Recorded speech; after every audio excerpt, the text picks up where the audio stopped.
And so please describe to me what the aesthetic look is exactly. Well, like this guy here. Yeah. So we'll go ahead and bring Oh wow, you really have to come in here? like this guy. Is this No, is this really happening? He met the other guy behind you, bro. Like I don't know what you're talking about. I'm right into that bad boy. You can stay right there, behind the camera, behind the camera. No, see now you got me jealous now. That's okay. That's not no, fair. but you're more in the category like Will Ferrigno, Arnold, okay?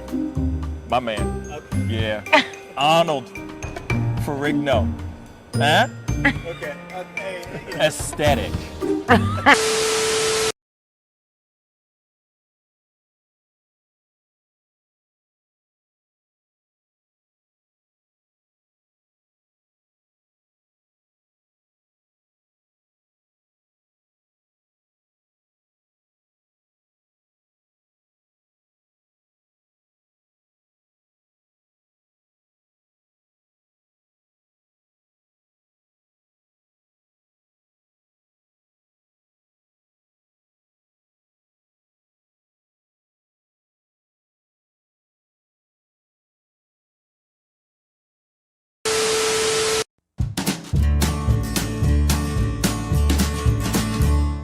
That's great, partner.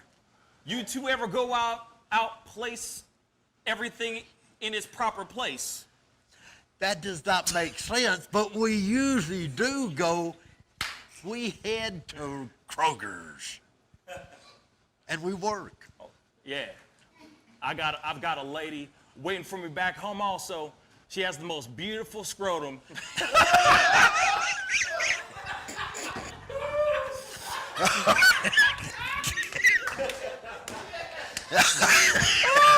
oh God! And when she sings, she sounds just like a puppy dog.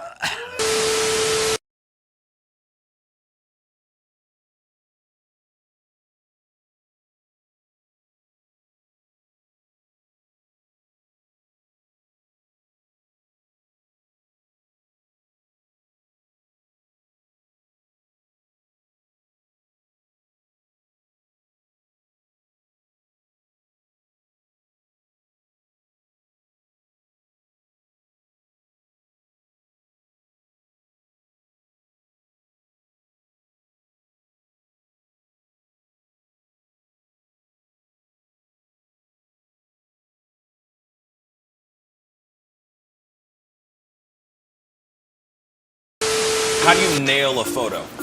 Just gotta get in the mode. You gotta talk with your eyes. Talk with your eyes. Talk with your eyes. You Okay, gotta so have the eyes. can you show me a little bit of something, like to this camera? I would love to know how to do this. I just want to know. Well, How do you do it? Teach me something. You can get the sexy eyes. Then you gotta get the smile going on some shoots. But Wait, hold up. You got. I gotta when try it's this time, with when, you. it, when it's Hold time on. to laugh, I gotta try this you gotta with think you. of something funny All and start laughing. Do it again. Do it again. How do you do it? Teach me. Sexy eyes. The sexy eye. This is sexy eyes right here. Smizing? Smile. So you're smizing. Smile. Okay. And then you gotta get the. No, I look like I need to take a poop or something.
wish words were like little toy guns. No sting, no hurt, no one, just a bang, bang.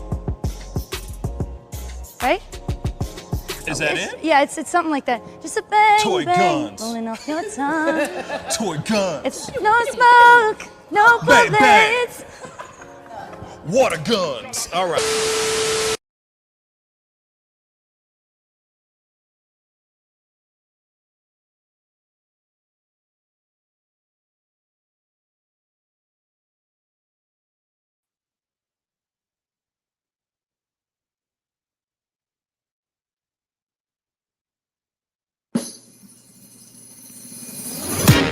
Pascal, you are now rocking with that dude Pascal.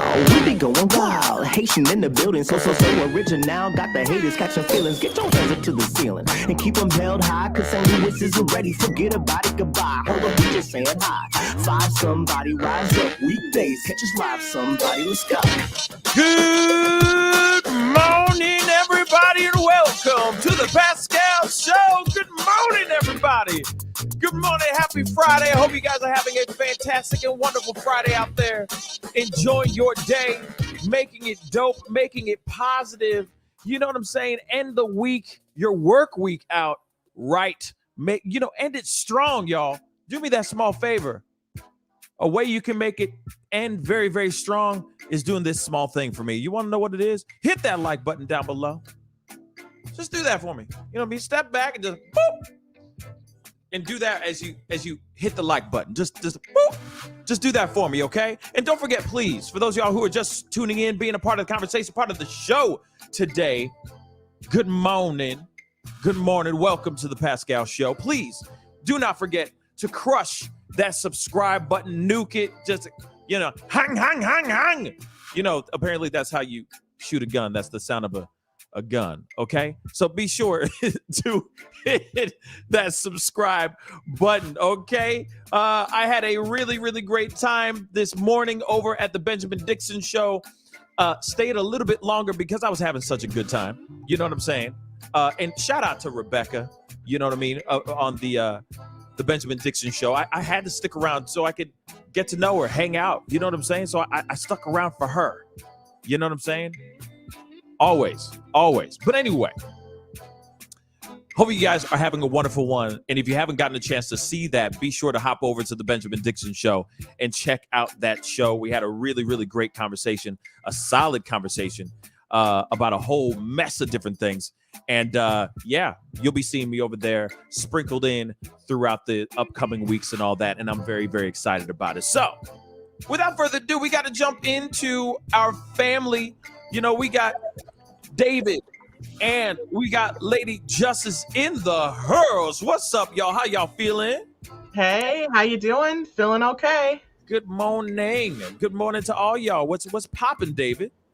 Not much. It's glad it's Friday, but it's been a busy week. But I know it's been even busier for you, Pascal. But I'm ready for this weekend, especially with all the news that's been going on lately. Hey, you know what? It has been a hectic week, but even though I'm Haitian, I'm Jamaican. I got like 17 jobs. I don't get tired. You know what I mean? Especially with this song in the background. It makes me feel good. You feel me? But yes, there's a lot that we got to talk about. All kinds of craziness that's going on. Some things that are very taboo for us to talk about, which we are going to be talking about. Very scandalous. But we have to talk about it. All right? Because, we got to protect our black girls. I repeat, we have to protect our black girls. We are going to get into that conversation here very, very shortly. But first, we got to go into one of our big headlining stories right quick. You know the thing that happened on the 6th? If you don't know what happened on the 6th, some ish went down. We can't really say much about what the words are and all that stuff. As far as those words, we got to be careful about those words too. See, this is a very scandalous, hot like fire, hot on a skillet type of situation where we got to be very careful about what we say. Why? Because, these bots be acting up, though. Okay? So we got to talk about the stuff that happened on the 6th. There was somebody by the name of Ashli Babbitt that was killed during the stuff that went down on the 6th. And interesting enough, the shooter, the person, the officer that shot Ashli Babbitt has stepped forward. We have now seen his identity and what he looks like. And we got to take a look at this. Yeah, we got to take a look at this, y'all. This is the real deal Holyfield. So let's pop on in and see what CNN has to say about this whole situation. Begin to command his own narrative. Here is his just a brief bit of his interview with NBC's Lester Holt, where he speaks about what happened in that moment and also how he feels about the reaction from people on the right, including former President Trump. I had been yelling and screaming as loud as I was, please stop, get back, stop. You're ultimately hoping that your commands will be complied with, and unfortunately they were not. Former President Trump has talked about you and this incident. He says she was murdered. What does it feel like to hear that from a former president? Well, it's disheartening. If he was in the room or anywhere and I'm responsible for him, I was prepared to do the same thing for him and his family. Would you have his back today if you were so assigned? I sure would, because it's my job. Bang. An extraordinary burden he took on. In that interview, he also shed tears. Brianna, he has also been the subject of death threats because his name was outed in some of the far-right extremist blogs. So this has been a tremendous burden for him. Now, again, coming forward, trying to take command of the narrative on his own. Meanwhile, yesterday, we learned that 7 Capitol Police officers are suing the former president, as well as organizers of the Stop the Steal rally and members of far-right extremist groups such as the Proud Boys and the Oath Keepers, alleging that all of these things together, this spread of election lies, this effort to try to overturn the 2020 election directly resulted in the violence of the riot, directly resulted in their harm. Brianna, they're seeking unspecified damages. But it is another reminder that the trauma that these officers went through does not end. Again, Lieutenant Michael Byrd now trying to, tell his story because the story has been dictated on the right in a way that is just not factual. It's this is all just a very interesting situation. Obviously, what happened on the 6th is not something that I would say we are used to witnessing, right? This is not something that was, we could sit back and watch on TV and go, oh yeah, this is a regular Tuesday. No, it was a huge ass surprise. It was completely mind-blowing, jaw-dropping. We can't sit here and automatically say, like, for some people say, oh no, this was just this was totally normal. These guys were just tourists, not terrorists. They were tourists walking in and getting a tour of the Capitol. Just totally normal stuff, right? No, these were people who were actually infiltrating, going into the Capitol building, wreaking havoc. People wondering if they're going to walk out alive. And this man, and I know I'm probably going to catch a lot of heat for this, I'm sure, but this man did exactly what he was supposed to do.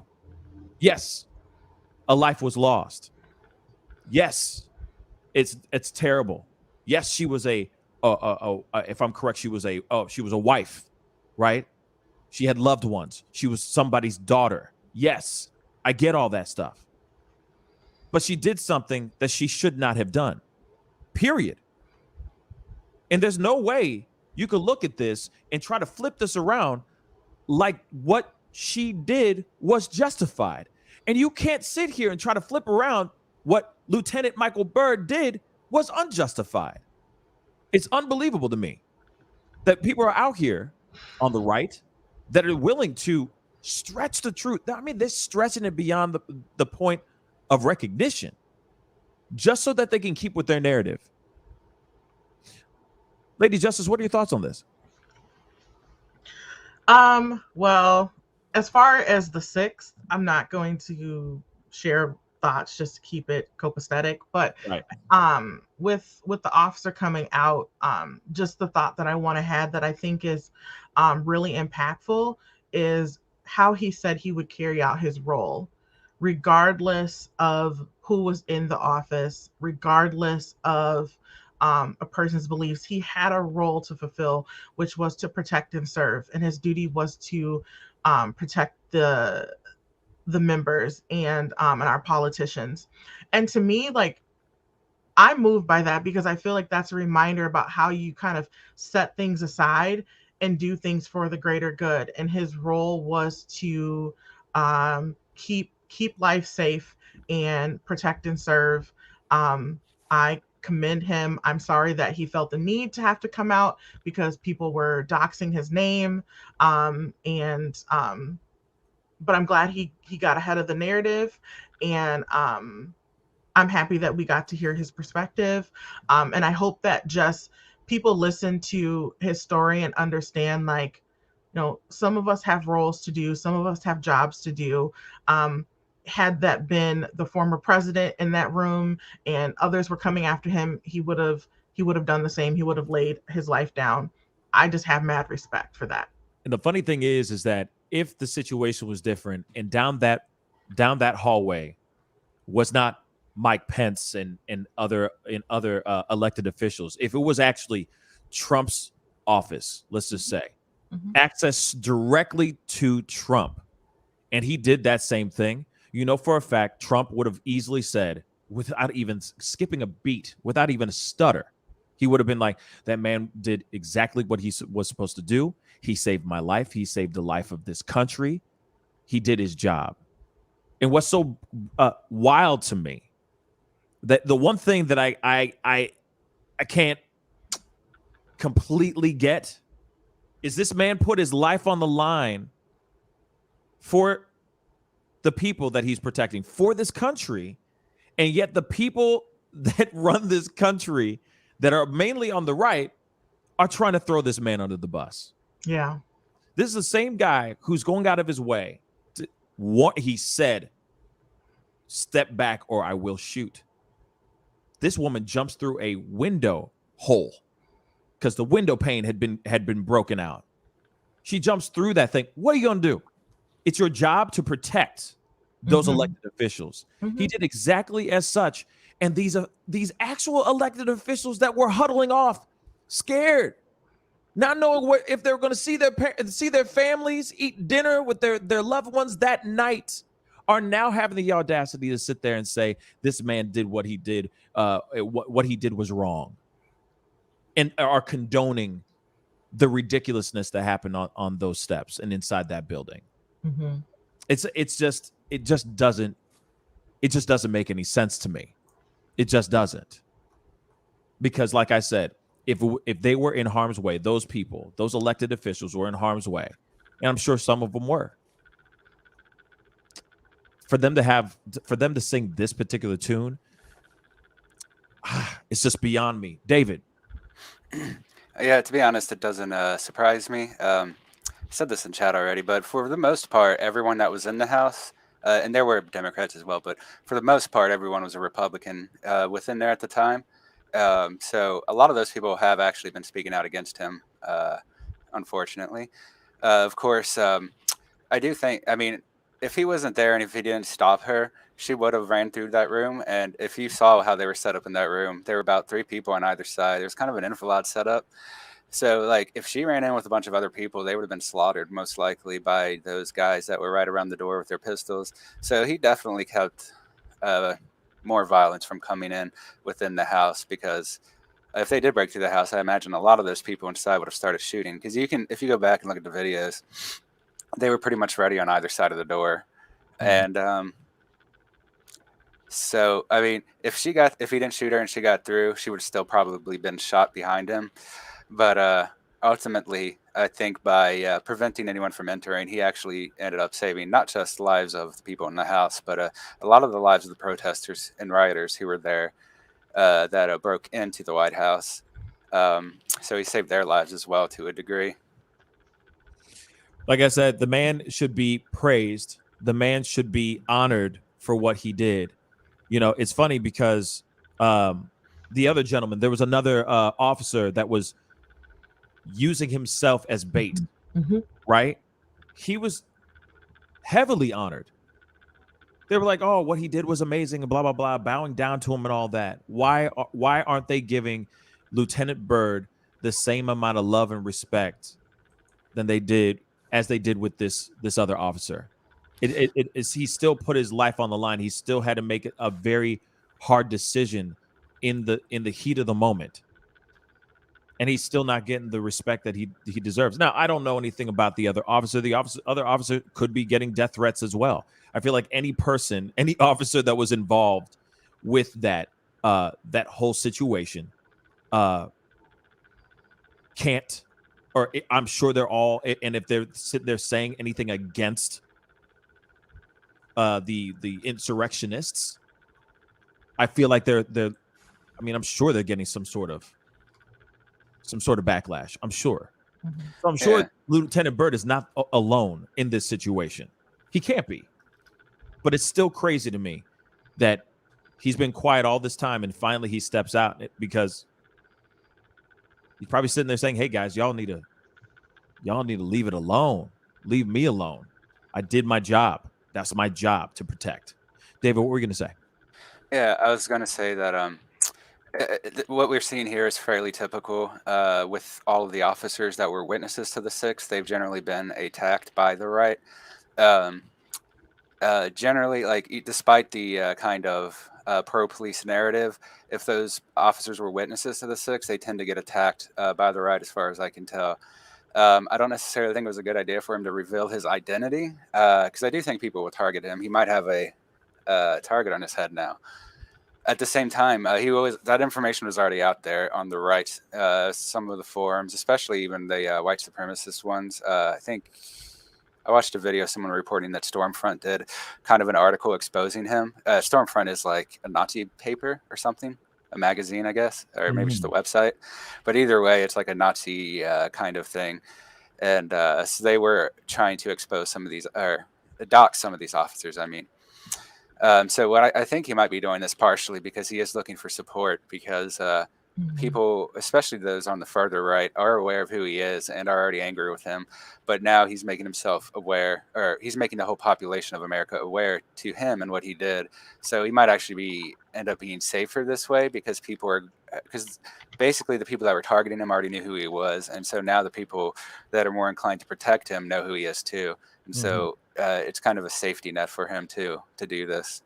And I think, kind of to add to that, David, I was just thinking along those lines that, what would happen if something happened to him and no one knew who he was? How do we protect someone that we're not aware of, whether it's the public or obviously law enforcement or federal agents know who he is. But I just think that if the public being more aware can look out for individuals when they want to protect them.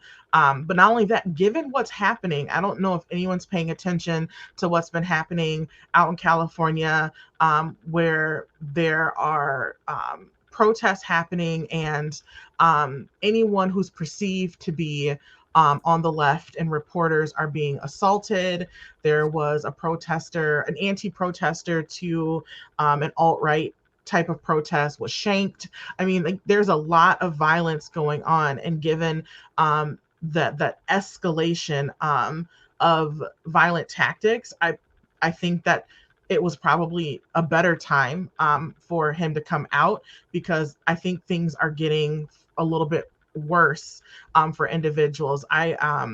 There was something on Democracy Now! Where reporters were talking about like getting punched in the face, like it was just another day. Like, oh, I've been hit before, so I just kept reporting. That's not normal. But I think that with everything escalating, I think that now was the perfect time. If he's getting doxxed and people are not aware of who he is, I think it was a perfect time to jump ahead of it, reveal yourself, share your story. And now the public, if they see him, they can be more aware. It's kind of like eyes on the person. Right. Like I said, or like we've all been saying, I mean, here it is. This gentleman, this officer did his job. This officer did what he needed to do. Chaos was ensuing inside of that building and on the outside of that building. And if he wasn't there and all the other men and women that were there defending that building, then that place would have been in shambles and there would have been deaths. There would have been terrible things that would have happened. People would have been hanging from those gallows that were erected out in the front lawn, so on and so forth. So we should give respect and love and honor where it's due. Period, y'all. That's where it should be. But like I said, we live in a twilight zone. We live in a weird ass dimension. I don't know what's going on. I don't know if like 2020, as soon as like, Happy New Year 2020, all the credits be forgot. We just walked into a whole other dimension of what the F. Like it's opposite day up in this piece now. I don't know what's going on. Okay. But we here and we dealing with it.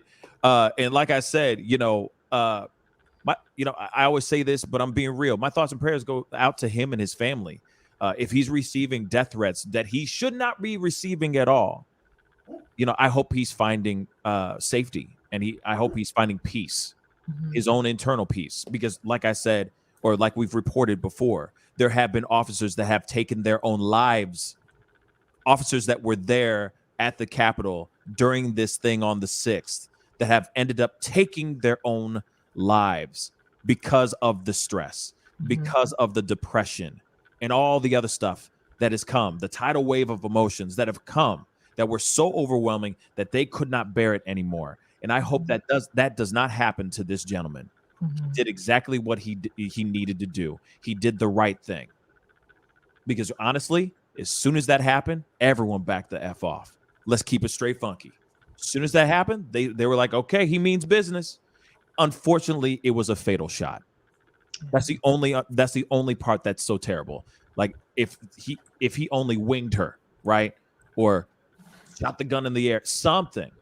There are other options for sure, but he had to do what he had to do. That woman was not complying.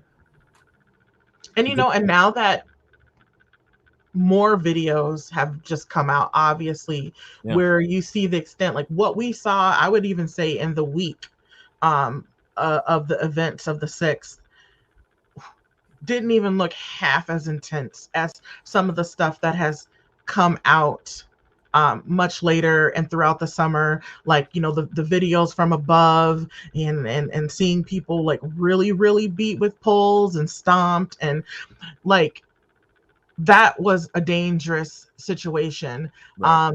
And the fact that he was able to assess even that level of threat, like, well, even when I listened to those officers talking, it seemed like, when they did the hearing and they went to go talk, it seemed like there was an awareness of these Capitol officers of the situation that I don't think that the viewers or the observers really had. I mean, we see it, we're like, oh, okay, well, that looks bad. But I just think that to have that level of awareness, I don't know, I thought was pretty incredible, because they seem, for the little amount of forces that they had, they seem to have done as well as they could have. Like, I'm still shocked they lasted as long as they did, to be honest. Facts. I mean, they must have had their bowl of Wheaties that day. You know what I'm saying? I don't know. But, like I said, maybe a heavy carb load the day before. I don't know. You know what I'm saying? Like, I don't know. But it's insane. It's incredible that they were able to hold tight for as long as they did and all that. And so if y'all are feeling what we're talking about, if you guys agree and all that, please hit that like button down below. I see a bunch of y'all in here all throughout our platforms, Facebook, YouTube, Twitter, and Twitch. Please, go and do your thing, share, like, comments. I'm reading the comments on here and all that stuff. Okay. So I appreciate you guys coming in and being a part of the show. And of course, don't forget to hit that subscribe button. You know what I'm saying? Wherever you're watching this show right now. Okay.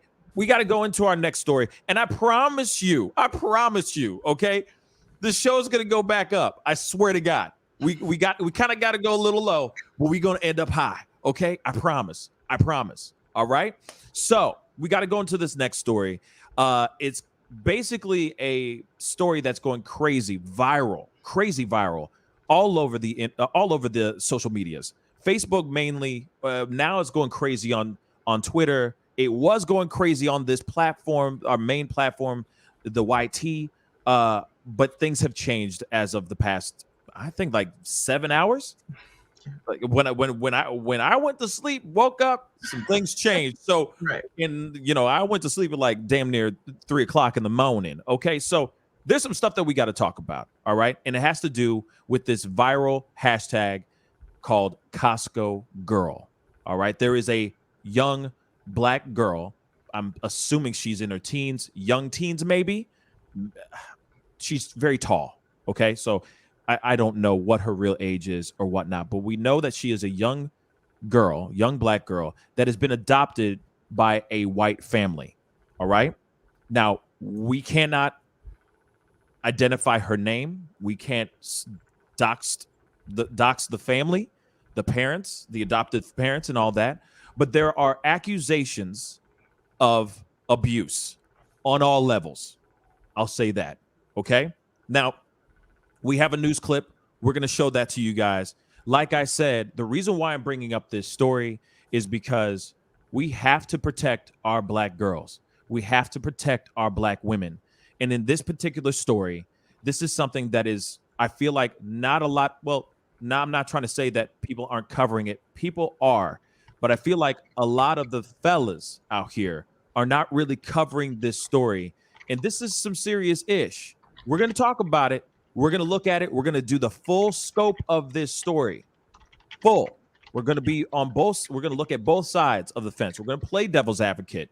All right. So before anyone goes ham on us thinking that we're trying to side with some side, hold up.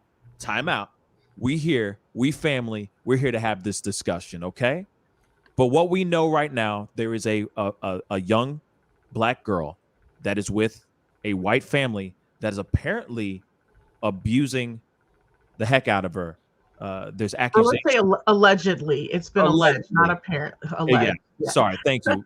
Sorry. I meant allegedly. Allegedly is being abused and used as a quote unquote slave. I don't know how to explain it. The only way I could do it is showing you guys this particular clip. Let's get into it, shall we? You heard some of the claims in that video. It runs about 30 seconds long, and we blurred faces to protect the identities of all who were sitting at the table, including the alleged victim, a young black girl who's with a white family and other children. The video generated waves of support for the alleged victim and a tsunami of outrage against the parents, all of which made it necessary to sort out what happened and to find out if the girl in the video was being mistreated in any way. The short answer to that is no. The claims are not true. The girl is not being abused. We spoke with law enforcement. We spoke with child welfare services. And we spoke to the woman who recorded that cell phone video. The bigger question we wanted to try to answer tonight is, what is anyone supposed to do if you think you're witnessing child abuse? Who do you call? Our Nico Payne has been following the story all day long, and here's what he found out. I seen the little girl ask, the adopted child ask if she can take a bite of a hot dog. The father said, "You don't speak and you don't ask any questions. You're sick and you're not allowed to eat." Angelica Mendez remembering what she witnessed at the Palm Desert Costco on Friday and sharing it to social media. I start asking her more questions. I'm like, "Are you okay?" I was like, "Are you okay, baby?" I was like, "Are you hungry?" And she tells me, she shakes her head no, but starts crying more. I ask her 3 times. She says the same answer, which is no. The 4th time, she says yes. She says yes. She looks up. She looks back down so quick. And the father kicked her under the table. She starts to cry even more. He tells the family, "Let's get up and let's get going." Mendez then called 911 and followed the family to their cars as she recorded. By the time sheriffs arrived, the family in the video had left. Sheriffs the next day updating Mendez on the incident. They called me the next day to say, "Hey, we located the family. They're in Arizona." They did an investigation, said that all they told me was she's in a safe family home. The video has garnered a lot of attention online, being viewed more than 500,000 times. Riverside County Sheriff's also addressing the situation with this post early Monday, calling the information not credible. This incident leaving many people asking what to do if they catch themselves in a similar situation. If anybody sees anything abusive, and it could be anything from neglect, physical abuse, it could also be even emotional abuse or anything that could be damaging to their mental health, definitely want to report that. You want to call the Child Protective Services hotline. Jumping on your phone and recording for a lot is something that may be an instinct. However, you really need to consider what you do with the recording at that point. Posting it online can further exploit a child, and it could put innocent people in danger as well. Again, according to sheriffs, this incident at Costco was not a case of abuse. But if you believe you're a witness to abuse, you can call 1-800-442-4918. If that doesn't sit well with you and you continue to observe or see anything else that's suspicious, any form of neglect, you can call every day. That is your right. You can call every single day to that crisis line. Nico Payne, NBC Palm Springs. Okay. So there you have it, guys. This is what's going on. Now, one of the main things that I think when I look at this whole situation, right, is now I understand that this girl is a minor, all right, and they can't obviously unless they get consent, they can't really go over and talk to her, right? Now, but my only gripe about this is that I want to hear from the horse's mouth.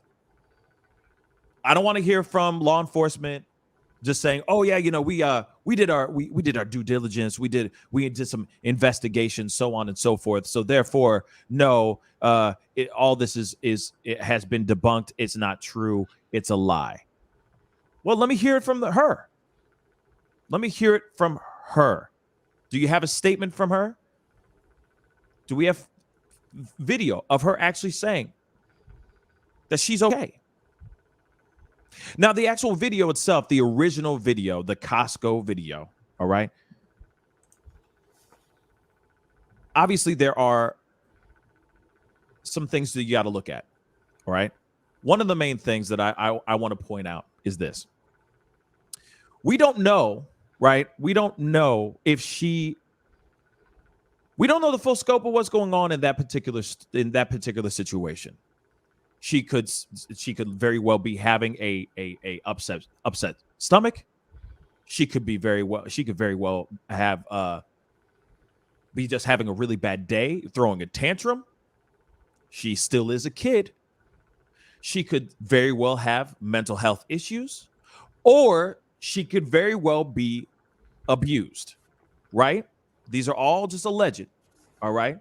This is just me trying to look at the full scope of all of it, right? Instead of just going straight for the jugular. Now, we are only also relying on a video that has been shot 30 seconds of a woman saying she's being abused, they're treating her as a slave, so on and so forth. So all we got is this one woman saying this piece.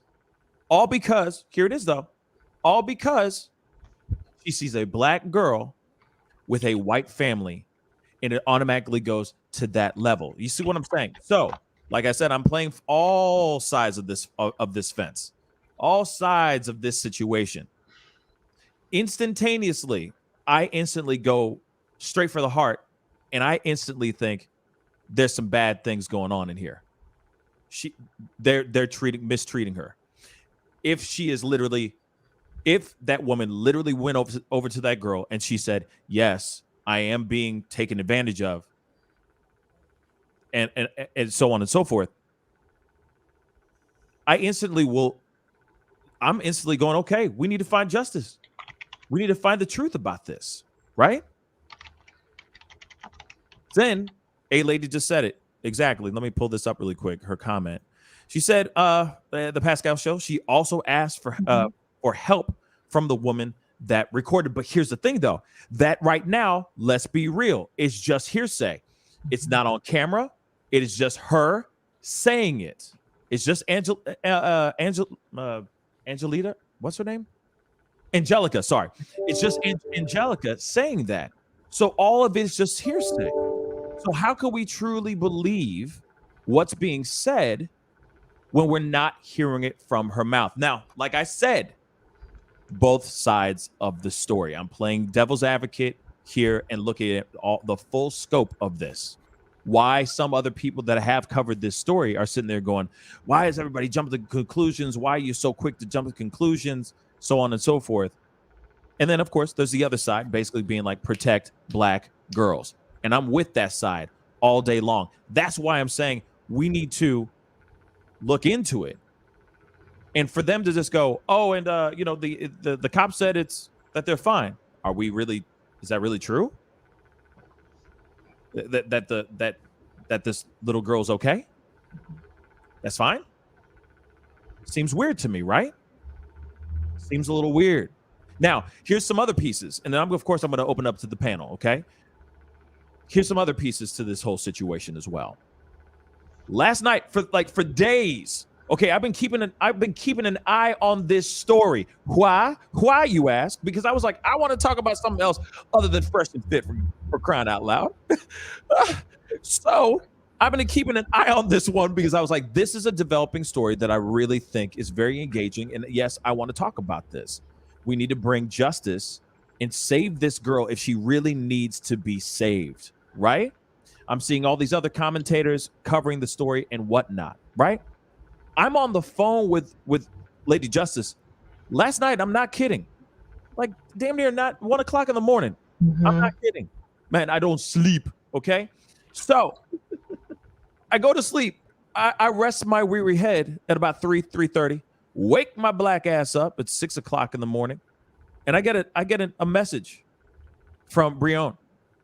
And Breon saying, hey, all the things that I had on my playlist for this conversation, all the clips, videos, because we were getting everything, okay? Screenshots, all that ish, gone.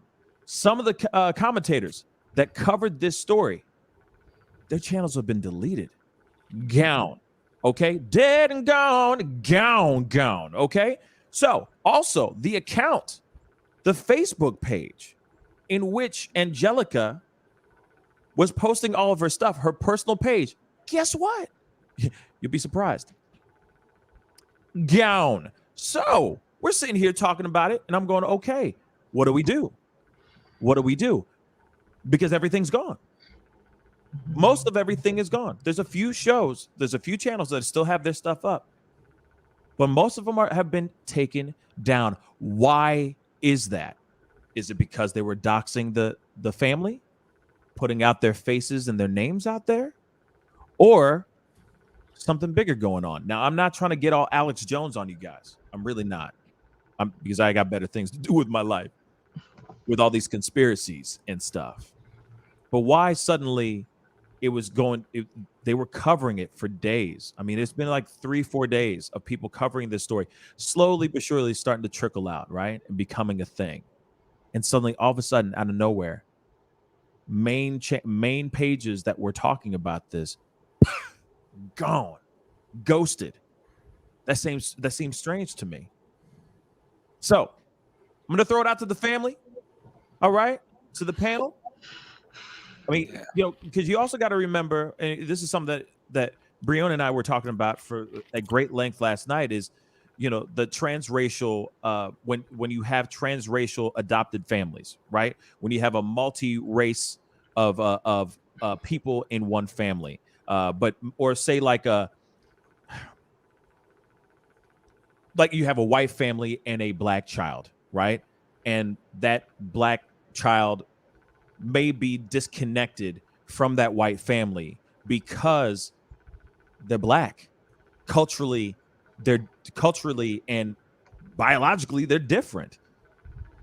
But you have white parents that may not know how to properly raise this black child. Like, comb the damn hair, man. taking care of that black child the right way. They know how to take care of their white children that they bore biologically, but with their black child, they just automatically assume, we're just going to treat her hair and all that just like we treat our white daughters. That's not how it goes. It's a different texture, it's a different everything, right? So there's so many things to dissect in this story. Now, is this girl okay, or is she literally living This Is Us from hell? David, I'm going to throw it to you. Yeah. So this is definitely one that needs to be investigated further. Before this, I've only seen the core video of the Costco recording. I haven't looked into the additional information you just kind of covered. But I agree that the Child Protection Services should be involved here. Unfortunately, they are typically overwhelmed. They usually have more cases than people, and unfortunately, not all the people that work with this with CPS are actually probably good in that position. There's definitely people in CPS that don't give like dangers their full credit and things, and so sometimes we see these sorts of issues get ignored, unfortunately. I think that maybe the reason some of the channels are getting deleted is because they may have identified the girl and she's under 18, so that would fall under illegal, or not illegal, but against the YouTube rules as far as doxing goes. So that's a possibility, though I don't really know. But from what we can tell with the original photo, the woman that recorded it allegedly said that the girl had, I think, bruises on her legs or something like that, as well as possibly blood behind her ears. So there does seem to have been some physical evidence at that point when she looked at the girl. There are some photos, real quick. There are some photos showing this poor girl's knees, and they're bad. They're very, very bad. They look like she's been kneeling for a really long time or something, But I'm sorry, continue. I'm just saying that there is actual photos out there that we can't show, unfortunately. But go ahead. I'm sorry, brother. Yeah, unfortunately, we have seen situations similar to this before, where the perpetrator, the abusers, do tend, if they get away with this like this, tend to have some sort of relation to the police. I know we did another story, I can't remember on who, earlier in the year, where that was exactly the same case. So it's quite possible the police are supporting her. At the same time, these investigations can take a while. So it's hard, if they're actually investigating it, it might. They might need a little more time to figure things out. But I think they do need to add some degree of transparency here, even though it's unlikely considering she's underaged. I do think that, this is just the unfortunate issue is that she's under 18. So even if this information is important, we're unlikely to ever hear it because it's not really appropriate for it to be released, especially since this girl still, has a future ahead of her. Right. As well. And we've seen people get attacked for being victims of things like this in the past. So I hope there is an investigation going on.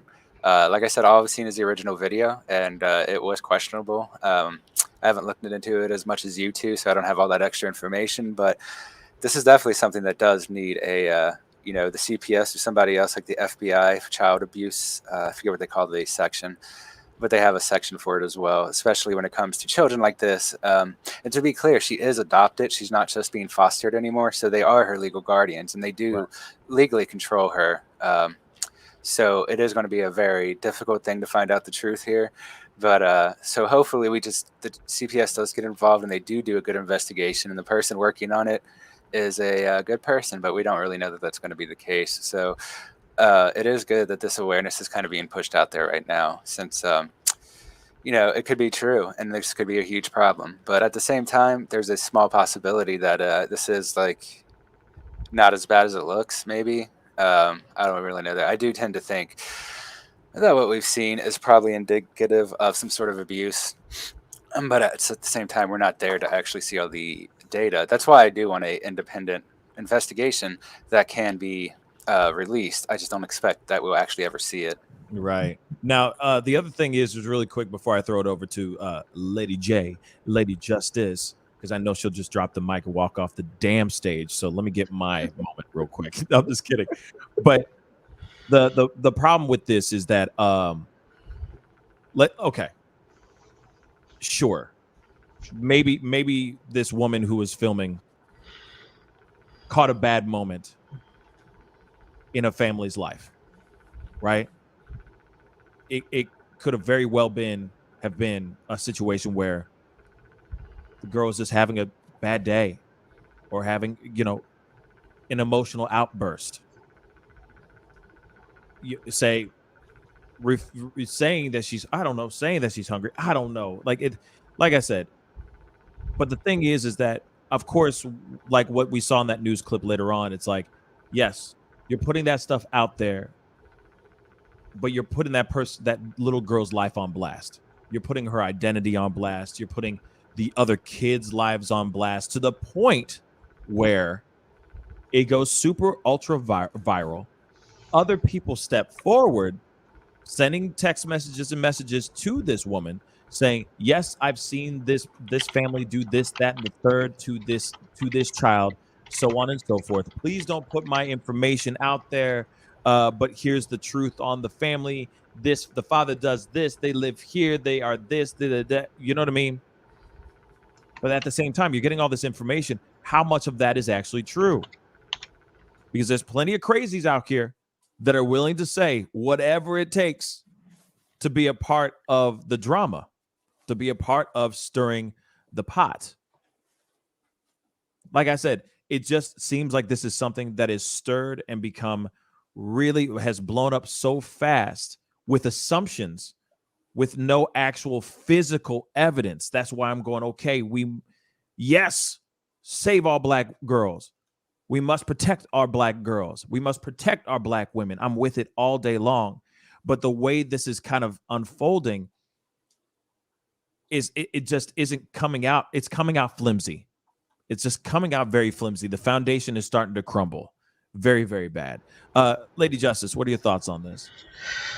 So I feel like you and David kind of touched from like the multiple angles of assumptions and it could be or it couldn't be. Like I feel like where I kind of want to go with this is more along the lines of transracial adoptions, foster care system, and why I think hypervigilance like this for our black children, especially our black girls, is really critical. For one, we all know that the child protection system is riddled with disparities. So when it comes to white families, they're often extended the benefit of the doubt far more than black families are. We know that throughout the United States, black children are often removed from homes more frequently than white children are for even same or similar situations. And I think that we have to be mindful of that. There aren't enough black foster families to take on all the black children that do encounter the system, which is also problematic in and of itself. Like I fully support good people raising up good children, period. For me, I don't think that it should matter what a person's ethnicity is, as long as they are engaging in building up cultural competencies. You know, I know an amazing woman who has agreed to connect with you more on the issue of transracial adoption, who puts in the work, for her adopted black children. But then you hear about horror stories, or you see situations where you see white parents that love their black children, but then you look at the video that we saw. I mean, even though like faces were fairly blurred, but those who seen images, I find it interesting that all the professional photos of this young girl, this young black girl, she is dressed to the nines, hair done, she's smiling, she does look happy and healthy. But when you look at that Costco scenario, you and I talked about this. I mean, she looked like she was stepping right out of a developing nation as a refugee. Yeah. Her hair, the knots or whatever was going on was very unkempt. Like the clothes, even the style of clothes didn't even match what the other siblings looked like. The other siblings looked well taken care of. Their clothes looked like they matched. She looked like she was just thrown, in my opinion, in like a hand-me-down, just kind of thrown together. Right. We talk about the things like the knees. There are allegations that there was potentially like blood in the pants. I'm not sure what that means, as far as if it did happen or if it didn't happen or what was seen. And I just feel like part of the problem was the presentation. The presentation looked bad to me because one of the things about I feel like Black people across the diaspora is that we do care about our images. I mean, and even if, for example, Black women go out in their bonnets and in their PJs, oftentimes there's a rhyme or reason. They're like, look, I'm going out tonight, there's no reason for me to get dressed up. Like there are some decisions made, but then when they dress up, they truly dress up. When they do their hair, they care about their hair. To Black people, hair is everything. And I feel like when white families adopt Black children, if they don't understand the cultural significance of things like hair, hygiene, lotion, image, that can really debilitate the development of Black children's self-esteem, especially of Black girls. And then if you're a family who adopts transracially and you don't connect your children to their community, then oftentimes you end up with very confused children or children who invest in white supremacist perspectives because they only grow up in environments that are homogenous but not to them, right? So they do everything to minimize their identity or their physical identity, and then they have no cultural, historical connection to who they are. So these things are what came up for me as I started watching all of this, and why I think it's important that we talk about protecting Black children, protecting Black girls, being hyper vigilant when you see these relationships and you see there is a disconnect in the image. Is she being abused? Well, the onlooker stated, Angelica or Angelica, I'm not sure how she pronounced her name, stated, these are the things that the girl told me. The girl told me there was violations. The girl told me that she was hungry and that she couldn't eat. She alleges that the girl was being kicked underneath the table. She did talk about the disheveled appearance of the girl. Like, these are all things that were observed. What I saw in the video, some of those things fit. And that's where I get concerned, because she didn't look to match in this footage.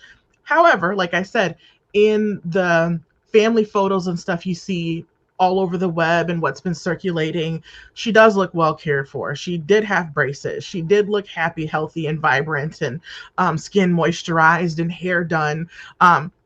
So in those instances, you can ask the question, is this for optics, or is she genuinely well cared for? And was she just having a really bad day at Costco, right? But then the person in me, the mandated reporter in me wants to be like, there are some red flags. And if a conversation like this was had with the adult onlooker who made these allegations, then a report does need to be made. And then I think that if, there's conflicting information, whether, Palm Springs police said we investigated or we can't investigate because it's Arizona jurisdiction, because the family went back to Arizona, then they need to get that story straight and say if it was or if it wasn't investigated. If there's a child protection investigation, I don't know how Arizona works, but active investigations, I believe in the state of Minnesota, they can't tell you shit. Excuse my language. But they just can't, because it's an active investigation. And because it's a minor, you're really not going to know, as what David stated. But where I feel like if there is abuse in this situation, this is where I feel like going public can be a little bit harmful, right? Because I used to read and redact records, and a lot of the records I used to read and redact are child protection records. And just to think about how much work it takes the social worker to build up trust with children to get children to reveal information, it takes a lot. And the fact that now this has been exposed, all over the internet, now it's going to be out there permanently in the ether. Someone has saved some stuff, and the minor appeared to be of age to understand social media and how it works. The question is, will she be reluctant to share, or will she feel fire and be motivated to share? And if all of this has scared her, she may be reluctant to share. So even if there is a CP investigation going on, or they take up the case, it's going to take a while to get to that point, but the social worker is going to have to build up a relationship. And if it's anything like in Minnesota, if there's, violation involved, they have to go get interviewed. They have to have a certain type of forensic type of interview that has to take place, and that could be several visits because the child may only reveal certain things at a time. So this is where I will play devil's advocate and say, was going this public the safest thing even for a minor? It could have been, because it made us aware, because yes, we have to protect Black children. I will stand firm on that. We need to protect our Black girls. But then I also say, what kinds of hesitancies does this possibly create for her if she is of age to really understand social media, and perhaps maybe she is following those things, or there's things she's confused with, and now her image is all plastered. And maybe what if she was having a bad day, and now her bad day where she looked, disheveled and her hair wasn't done, kind of harms her self-esteem or self-confidence, because the girl in that video is not the same girl that you see in the family photos. She's a very beautiful girl. Yeah. And I think that being that young and then seeing yourself look like that can also create some angst at this age, at this teenage age. So there's a lot going on that concerns me from all kinds of angles with this particular situation. There's so many different things to unfold with this situation. I mean, real talk, there's so many different angles to look at it. There's no perfect answer to this, right? There's no perfect answer to this whole situation. Because like I said, you ever been to a supermarket or the mall or any shopping facility and seen a parent just spank their child in public? Just a quick whap on the bottom. Maybe that's a little old school, but I still see it from time to time. You know what I mean? When a kid is acting up, whap, quit it, right? Bad moment in time that you're catching. It's being done in public. Yes, I understand. And some people might go, oh, you don't do that. You don't do that to your children. But hey, to each their own, how you want a child rear, right? But at the same time, imagine somebody catching that on film. I'm like I said, I'm only playing devil's advocate. I'm not trying to say that she is being that she's in dire straits or not, but I'm playing devil's advocate. You're seeing a girl having you could just be catching a girl either having a bad day, or she might have or there might be mental health issues, or she's just out, like literally having some teenage angst and just kind of like, you don't understand me, Dad, kind of thing. Could be anything. It could be a slew of things, or it could really be at the surface what this woman is saying. I mean, like I said, imagine if you raised your child with an iron fist, let's just say, and that kid is acting the damn fool, and you go whap right in the checkout aisle, checkout lane, and somebody films that. Oh, look, she's abusing her child. It's like, wait a second, hold up. I'm disciplining my child. Maybe you don't discipline your child this way, but this is how I discipline mine. Some damn business kind of thing. But there is something else I do want to point out. And this is going back on the side of, protect black girls, protect our Black women. The reaction of the family. I'm not going to play it again. Okay? I'm not. I can't. Because I would want to show you guys the actual video without the filter, without it being blurred. But if you go and you find it, be sure to look at the reaction of the kids. The kids. There's one girl in particular that's in the forefront. She's got a ponytail, white top, and blue jean shorts on. And the way she responds, the way she looks at the woman who's filming, who's making these accusations, she sinks her head down in shame. That's the body language that I see. I don't see the hell is this crazy woman saying? My parents don't do that. The hell are you talking about? No, she just stands there, folds her arms, and does one of these numbers. Like that. Like she's ashamed of this thing. So, like I said, you have to put into consideration the other things that are happening in that scene, in that film, in that video. When you see it unfiltered, when you look at the body language, the family isn't sitting there like, man, I'm telling you, man, y'all, I'm telling you right now, if somebody came to me and all of a sudden said, that was my child, whether she was adopted or not, she blood to me.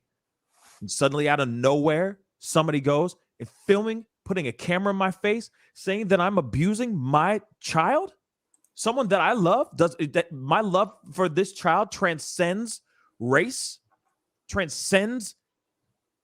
creed, gender, doesn't matter. This is somebody I love. And now you're accusing me of abusing this.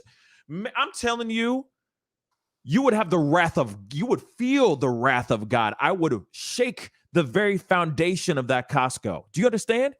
Do you understand? I would go straight nuclear on that woman for making those kind of accusations. But what happens? The family just gets up and walks out. The kids just look over and they're like, oh, no reaction whatsoever. The father seems like he's saying something, but that's about it. They get up and they quickly walk off. Doesn't that seem a little sus? Just a little sus to you? Just a little bit. Like I said, I'm playing all sides of the spectrum here. Okay? I'm looking at both sides of this coin. Kind of weird. We got a super chat. Thank you, A-Lady747. Thank you so much for the $20 super chat. Thank you so much, sweetheart. I really do appreciate it. She said, thank you, Pascal. Save Costco girl. I'm so glad you care. Absolutely. Absolutely. You know what I'm saying? A life is a life. It don't matter. Real talk. When I saw this story, I got another story. Hopefully, if that one doesn't get shut down before Monday, I got another story I'm going to be breaking maybe over this weekend or on Monday that is just heartbreaking as well. And it also has to do with another young black girl as well. I'm saying we have to protect our people.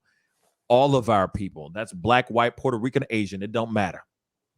Everybody under the sun. And if there's something unjust that's going on, we have to talk about it. That's what this platform is for. All right.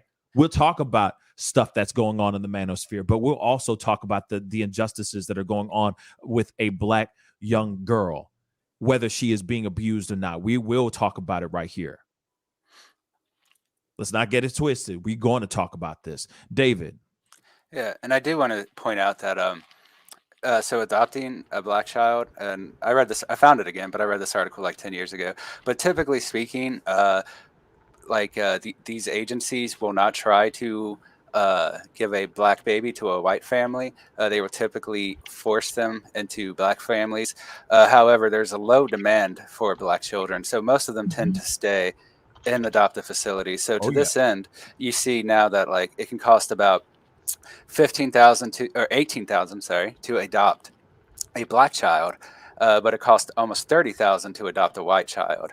And they tend to push out black children a little more quickly because it's rare that they find somebody who wants to foster or adopt them.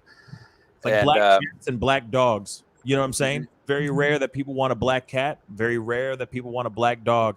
It's crazy. You'll see them sitting in those in kennels and I'm forgetting the word, but you know what I'm saying. Just chilling, waiting to find a home, find a forever home. So it's crazy that we're talking about humans here. We're talking about human beings.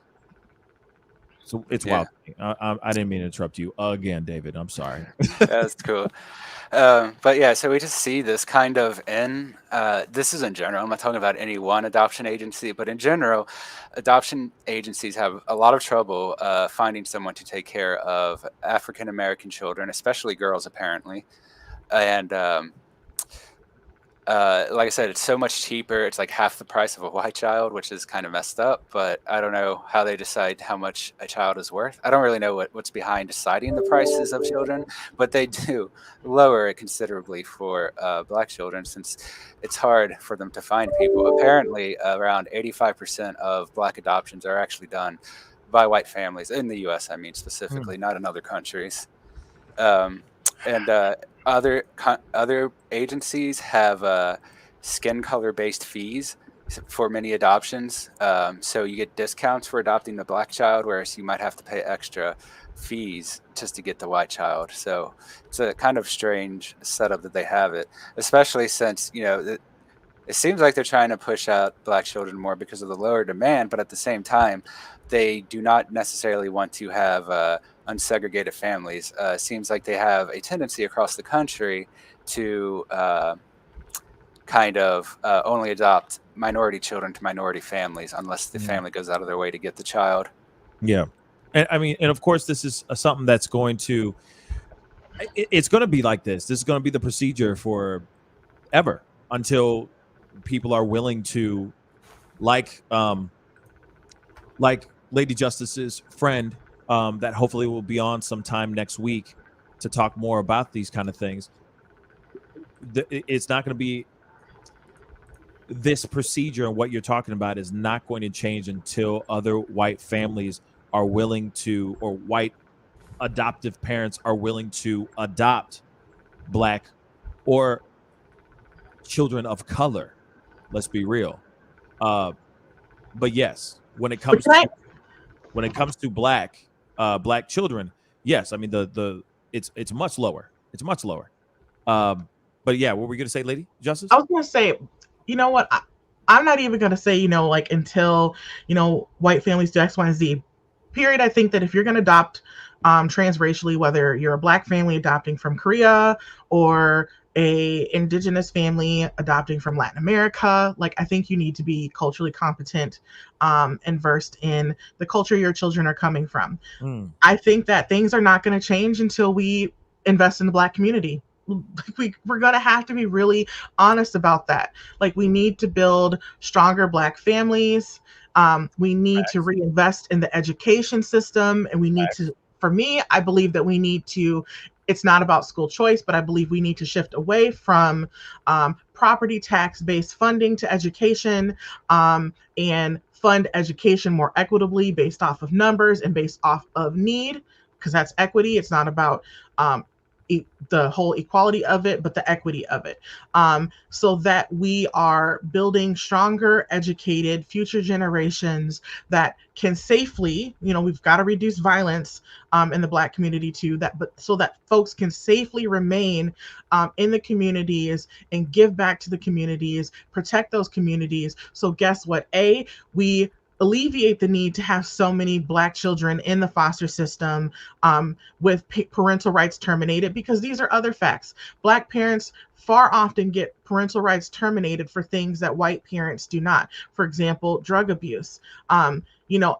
It's rarer for Black people to be offered strong drug rehabilitation programs to get clean, unlike white parents, right? Like, they'll immediately say, okay, well, you gave birth to 2 children on drugs, your rights are permanently terminated, and therefore any child you have in the future will automatically be removed from you unless you really demonstrate that you have changed, you're clean for 10 years, and suddenly at 40 you have a kid and you're working a great job. Then you have to fight the court to just keep your rights. We have to start building up the Black community, whether that's a discussion on what reparations look like, whether that reparations come to people directly or whether they're given to communities. We have to discuss how we refund education. We have to discuss how we have better policing in the communities, whether that's community control of the police or we demand more cultural competencies built into policing, whether we require police to have dual degrees such as social work and some type of criminal justice degree.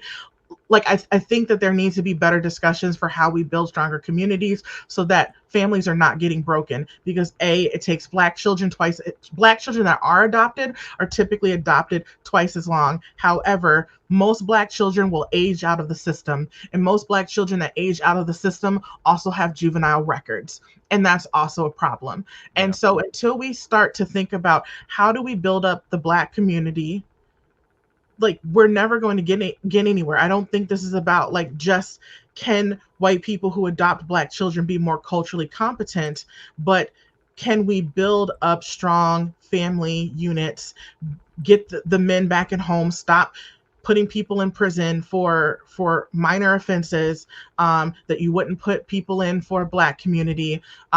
Like, we're going to continue to have these problems, and we're going to continue to have broken families, and we're going to continue to have poverty because there's only one income in the home, or you're going to continue to have parents that are not there. Like, for example, one thing that children get thrown into foster care for a shorter period of time are for black single mothers who have to work 2 and 3 jobs, and therefore their 7-year-old is caught at home by themselves.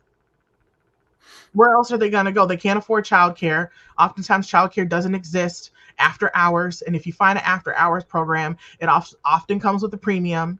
And it's also not in the safest of areas, or it's in areas that you can't get to. So what are you going to do? You know, like, so I feel like this is a bigger discussion.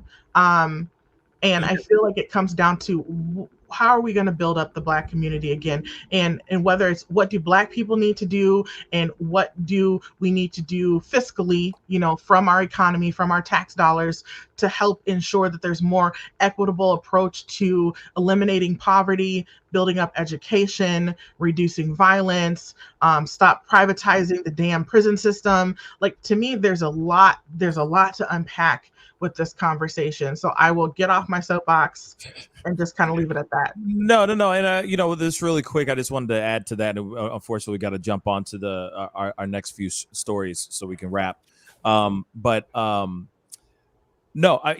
throwing out really, really great points. I just think that there are certain things that we have to, as a black community, have to take initiative on. Not the whole, we got to wait on this, that, and the third to be able to do certain things. Now, I'm not saying that you're saying that. I'm not alluding to what you said.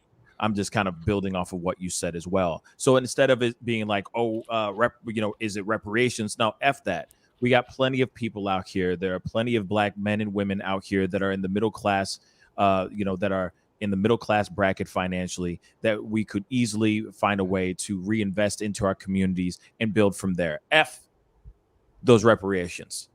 Let's just be real, because let's be real. Will it ever happen? Maybe, maybe not. You see what I'm saying? Maybe not even in our lifetime. So what can we do without us holding back on those things? There are things that we can do as a community. I just think that innately we are just lazy. And I'm not talking about us as black people. I'm saying us as a human race. We get complacent. We're just like, it is what it is. That pothole's there.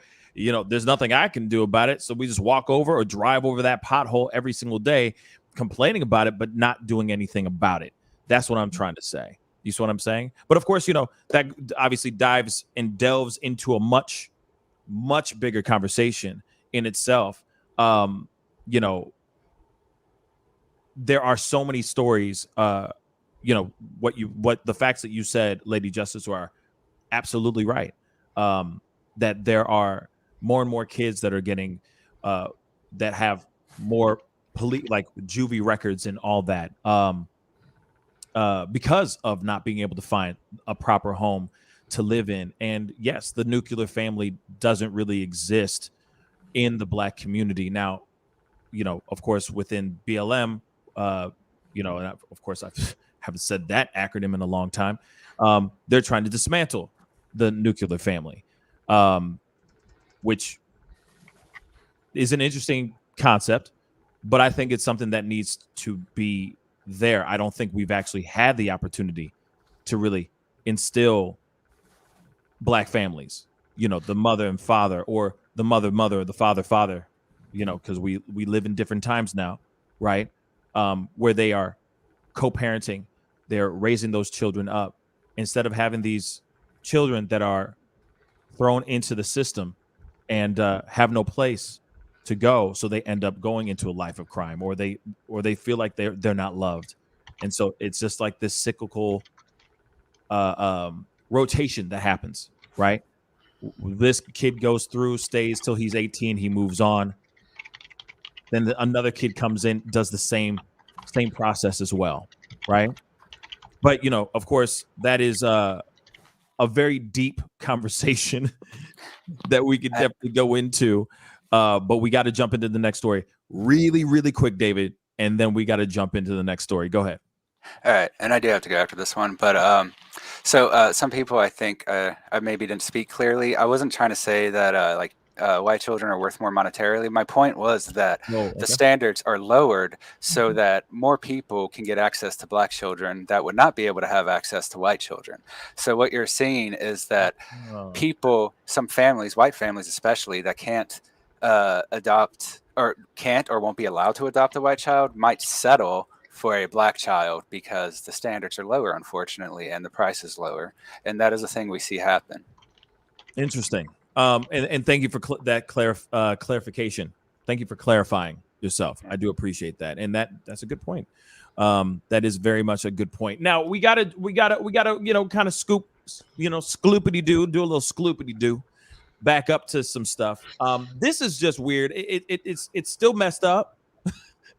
It's still really messed up, but we kind of going. We're trying to ascend, okay, back into lightness. Let's just say that we're trying to go into another. We're trying to elevate into another stratosphere right now, but we're on the way up right now, and this is just really messed up.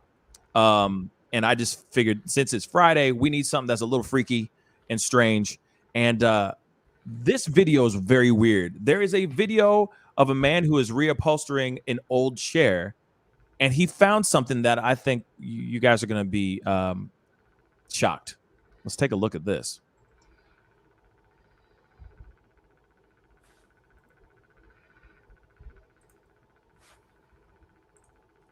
All right. I want everybody to see this. This is not propaganda at all. This chair right here is 200 years old. This 200-year-old chair came from somewhere in North Georgia. And we are restoring this chair. So what we're doing, we got to take this chair and make it look brand new. But I want y'all to see. This is messed now, up. I actually asked and I got into the details of it. I didn't just assume. I want y'all to see this. Usually old ancient chairs like this, you fill them with whatever you can get your hands on is what you fill them with. This one apparently has cotton. This is hand-picked cotton, been sat on for over 200 years, and it's horrible. But it's made with solid wood, so it's gonna last forever. But I want y'all to see this. This is human hair. This is literally human hair. Imagine how many slaves it took to put human hair in this seat.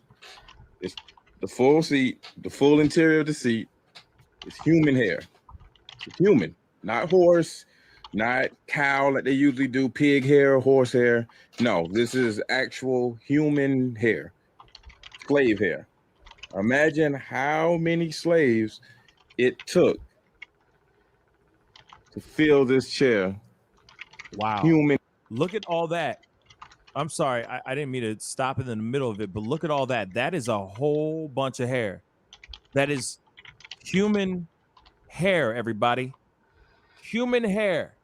Chair with human hair. Now, a lot of them are filled with horse and whatever you can get your hands on. But this came from a very, very wealthy people in North Georgia. That's a whole lot of people, man. They keep in this chair because of the historic and the sentimental value it has to their family. Imagine how many people it took to put this much hair inside of this chair. Bruh. How much hair? want y'all to think about that when you stand up for your flag and all that, and you a true American today. Wow, look at how thick that stuff is, though. How many humans God. did it take to cut and put in this chair? That's a lot. Yeah.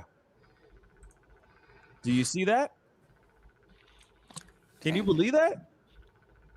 I mean, I believe it now because we're seeing it. But imagine how many heads of hair, how many heads did they shave for this one chair? That's thick. That ain't like a thin coating of hair. That is thick ass hair, y'all. Thick.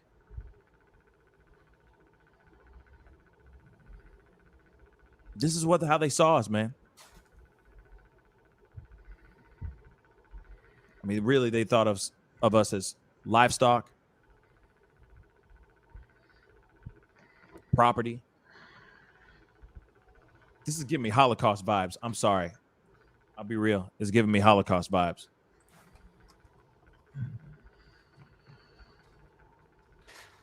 Somebody say something. I got nothing to say. I mean, you're not wrong. They did do this in German concentration camps. They do it in Xinjiang right now with the Chinese internment camps. So we do, unfortunately, you see this happen with people that are not, like that are minorities or controlled groups. It's still a thing. People harvest hair from people like that. It's unfortunate. I mean, obviously, this comes back from, I don't know when it comes back from. I assume it comes from the slave era. I don't know. Did he explicitly say it? I don't think so. You just said it just came from a family. It's over 2 centuries old. Yeah. And that's about it. He didn't give any other details. Yeah. Yeah. So this probably was. I mean, what he's insinuating is probably right. That slaves were probably women. Slaves were harvested of their hair, and then it was used for cushioning. Because unfortunately, that's a thing people do to slaves across the world. And even though America, jumps on people for doing it now, obviously the U.S. did it for a very long time, especially during the 1800s. Wow. But it's interesting because, to think that maybe the family who owns this chair may not even know. You know what I'm saying? Let's just be real. It's 200 years old. Would they always go, hey, take this chair? By the way, there's slave hair in it. Not really. Would they? At some point, that story would just dissipate. You see what I'm saying? That story would just be a tall tale. So for this guy, whoever it is, the owner of this chair, to drop it off, I mean, of course, I'm playing benefit of the doubt. Maybe the owner knows. You know what I'm saying? But isn't that wild, though? Like, that's wild. Lady Justice. Thoughts? That's, as you say, that's nasty. That's nasty. That is gross. I mean, I understand. I mean, people did stuff, bedding and chairs and pillows with all sorts of things, but some wild issue. That's black hair, and so we only know where it came from, and we only know that slaves were seen as worthless, and as let me say, worthless as human beings, but not as chattel. And so they could do things like this. It was probably like shaving a sheep, and that's just what I find disgusting. Is just imagining. God, I hope the ancestors come back and just haunt the mess out of that chair. That's you know what I'm saying? It makes me think. It's giving me now. I'm thinking like Candyman. By the way, that movie's has come out today. But shout out to Candyman. But I feel like I can't say his name again. Okay, so but at the same time, you can't say it 3 times. You feel me? But that's giving me those kind of vibes, some creepy vibes. Like I said, I feel like they go to sleep and that chair moves. That goes into another room by its damn self. I'm just gonna keep it straight funky. That is just nasty. That is just nasty, y'all. And just disgusting. Which is also nasty. Man, all jokes aside, that's just messed up. But Miss Will I Am's $10 super chat. Thank you so much. She says, Pascal, thank you for showing this. I've not seen this anywhere else. It's sickening, sad, and disgusting. Yes, it is sad and disgusting. But at the same time, it is a reality that we all need to see. All of us, white people too. We all need to see this. Okay? All across the spectrum. Because here's the thing. We see this on, like we just talked about it a second ago. You know, this gives me concentration camp vibes for sure. This is disgusting. And I like I said, I can't believe that that is a real serious thing. Brown Sugar, thank you so much. Brown Sugar, babe. Thank you so much for the $20 super chat. Thank you. She says in a sticker, you are amazing. Oh, thank you so much. You're amazing. No, you're amazing. I appreciate the love. Thank you so much. But yeah, I wonder, like I said before, I really do wonder if the owners of the chair actually know that is actually in the chair. I'm just curious. You know what I'm saying? And it's also like, man, if you could just take a bundle of that hair and run a DNA test, right? Just out of curiosity of where the hair is actually originated from and all that stuff. I mean, you know, I know that sounds very weird, but I would be curious about like the lineage of the people that actually had their hair cut for that chair. You see what I'm saying? It's almost like a time capsule. So it's like, okay, on some real ish, I really would want to know. Like, if I was him, I'd be like, yo, let me get this to somebody who can run something. You know, it might be fascinating to know where this is originating from. Yeah, a DNA test would confirm the age of the people that had the hair, I guess, or women, men. I don't know who it came from, but I assume women because that's what I've read about before.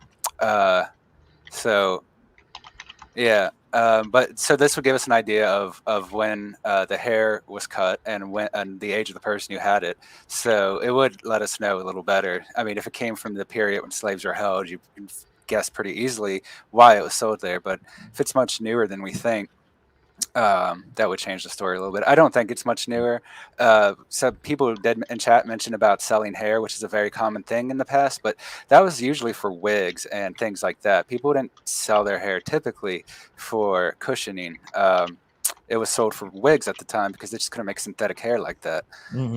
So if they paid for this hair, I mean, I guess I could see them paying for a barber, but I don't think it's too likely. I think it's much more likely that it was harvested from unwilling people, especially when you look at all the hair. Seems to be black hair, or at least like you know what I mean, like the texture of black hair, at least from what we could see. Like I said, you creep me out when you say harvested. You know what I'm saying? But it really was. I'm sorry. You know what I mean? You're creeping me out at harvested, but at the same time, like I said, I guarantee you that chair is haunted. I guarantee you that chair is haunted. If you believe in that chair haunted, y'all. Okay? Don't sleep. Don't sleep near that chair. You better not be sitting on that chair. I'm telling you. You might get some weird, hex on you. You don't want that. But we got to go into our next thing. Isn't there a saying, play stupid games, win stupid prizes? Mm-hmm. Yes. I do have to go, however. Oh, you can't stay for this one? Just this last one? Sorry. Oh, okay. All right, man. David, thank you so much for being on, man. I'll talk to you guys. guys. It's a good show. Thanks, bro. Take care. See you guys later. Peace. This is kind of a play stupid games, win stupid prizes type of situation. Now, I know that it's been circulating all over the internet. I haven't gotten a chance to react to this because I was covering a bunch of other stories last week. We got to take a look at this. Yeah. Ooh.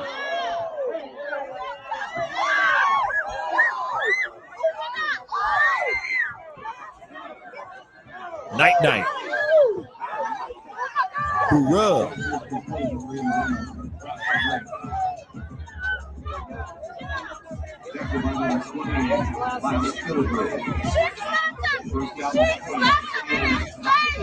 She hit him first. She did hit him first. So there you have it, y'all. Yeah, she slapped him first. But he was punching both of them. Both of them. Okay? And then brother went out. Went night. All right? Literally. And the funny thing is I mean, who am I to sit here and roast the bald guy? But at the same time, I thought he had a full head of hair under that hat. That hat was very deceiving to me. But yeah, dude went night. Okay? But he got what he deserved. Period. I think. I'll say this though too. I don't think that he should have. I don't think our brother should have punched the woman. I'll say that. Because he was straight punching her in the face. Too. But homeboy, the dude with the baseball cap got exactly what he deserved. But I think that he could have pulled his punches on the girl. That's what I think. I don't think he should have been so into fisticuffs with her as well.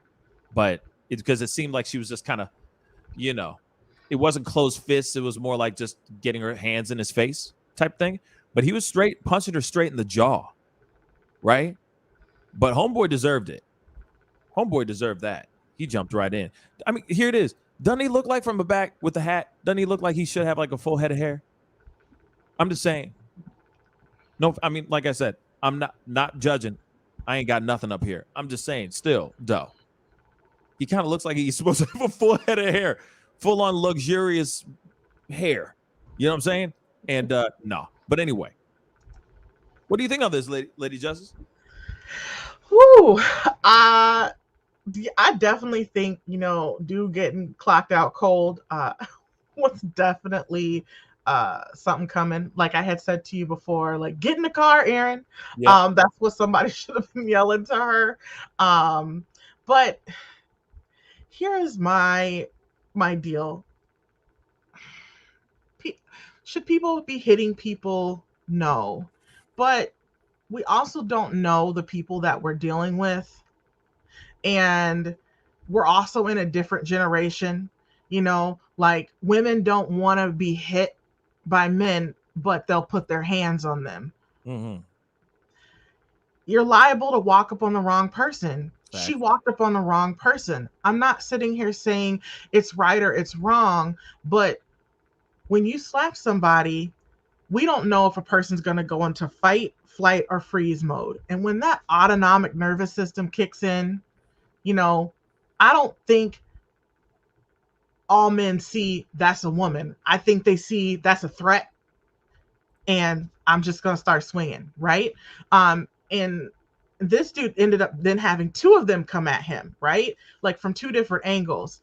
And I think he was really just trying to protect himself. And like I said, do I think that it's right or do I think that it's wrong? I think that you don't put your hands on somebody because you don't know what's going to happen and you don't know how people are going to respond. Not everyone has the ability to stop and say, okay, wait, that's a woman. I was raised not to hit a woman, or hey, I don't want to fight. I was raised not to fight. I was raised not to hit back. I want to do nonviolence. No, people go into their survival mode. That autonomic nervous system kicks in, or what do they say? The amygdala that starts firing, and then a person just responds, right? And this looks like an everyday person. Right. We're not talking about someone trained in these situations of heightened angst. Like, no, this was just looked like a regular person who got slapped and didn't like getting slapped, fought back, and then another person went after them and they dealt with it. Right. Yeah. A little quick shout out to Hollywood 2000. Thank you so much for the $5 super chat. Karen got her dude knocked out, shaking my head. You know what? Yeah. If she just let it go, whatever the altercation was about, if she just didn't get in his face and smack him like that, this situation wouldn't be happening right now. Now, here it is though. If you were the guy sitting at the in the chair, and your girl is getting into it with another guy, And he starts like, okay, of course, she instigated it. Real talk. She smacked him. He retaliated. She picked the wrong one that day. All right. He didn't smack and then just go, all right, man, and just walk away. He was like, nah, man, you smack me, I'm going to treat you like a dude. Right. So the question I have out there that I want to throw out to the fam is, would you stand up and start swinging? Or would you be like, you know, what would you do in that situation? If you were the guy in the situation, would you jump up and start swinging when you know your girl's in the wrong? Because she smacked him. She smacked him. Just saying. Would you stand up and do something? My personal opinion, yes. I feel like the guy did what he had to do. He stepped up. He had to do what he had to do. That was his job. As the boyfriend, or I'm assuming it's the boyfriend, as having her back, he has no choice but to step up, right? He has to jump in the middle of it, right? So I don't think he was in the wrong. You know what I'm saying? I feel like all the choices were bad. But this is where blind loyalty gets you into trouble. Right. Like that's, like I always bring it back to blind loyalty, and let's talk about the Trojan War. Like literally, how did Hector die? He died because Paris did something stupid. Hector did not agree with it, but his family was like, look, you are leading this. You are the ruler. You have a duty to family and city, family and country. You need to stick up for this. Yes, what Paris did was wrong, but blood, you have blood loyalty. And city loyalty, and you have a royal obligation. And he didn't want to fight, and guess what? He ended up dead, and Troy ended up sacked anyways with the Trojan horse. So I mean, it screwed up all over again. So what does blind loyalty get you? No, people need to think in smarter ways, and they need to realize you might love somebody, but stop making stupid decisions to protect their stupid behavior. Like, it doesn't help. Like him defending her, no, she started that. Like we need more of those men who are like, get in the car, Aaron. Like, get in the car. Like you're effing up right now. Like we don't need this. Just walk away. Just don't get yourself into trouble. Don't get yourself knocked out. Don't get yourself dead at the hands of an Achilles. Like, just stop blind loyalty when other people are wrong. Like his girl was wrong. He needed to put that in check to say you're wrong and walk away. I feel like he could have at least just gone up, put his hands up in the middle of it, and just shoved them apart. Just get in the middle of it and be like, yo, stop. And just, put his body in front of her, protect the situation, and keep him moving. But he wanted to throw fists when she smacked him. Right. She smacked him. Period. Doesn't matter. She was right in the face. Right in the face. What the hell? Whoa.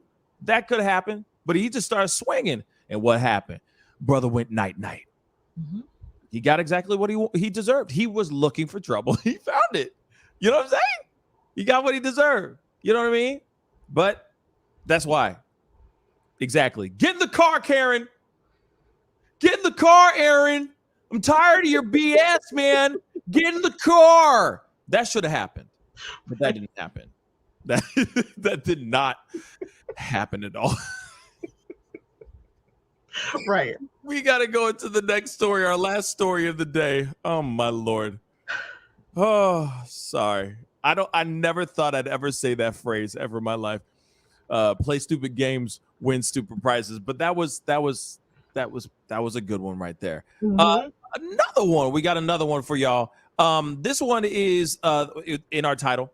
Actually, I was hoping to have the woman who filmed the actual this actual viral video live on the show, but she never made it, unfortunately. But there is a video. There's something about Spirit Airlines. I think I don't even need to finish the joke. It's just that line. There's just a thing about Spirit Airlines.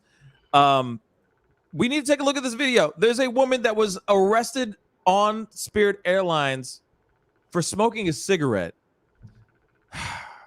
Now, I don't know if you guys remember this, but back in the day, they used to have like ashtrays in the armchairs because they used to allow smoking.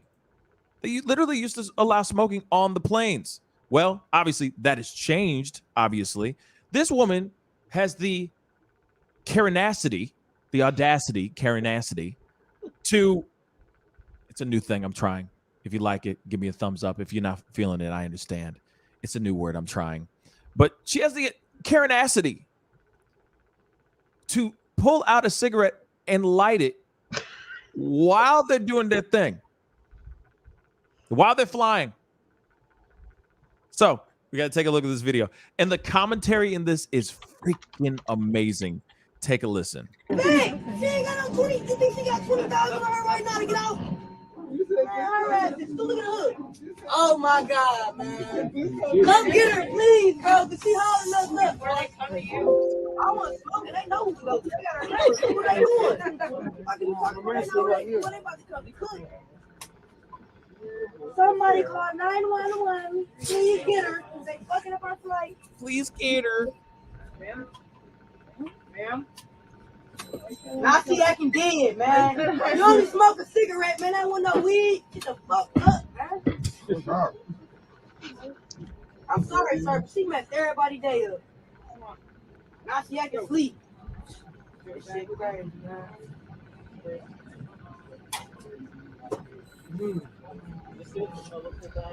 Smoke a cigarette, man. No way. Damn, one more fall, dude. I can't wait.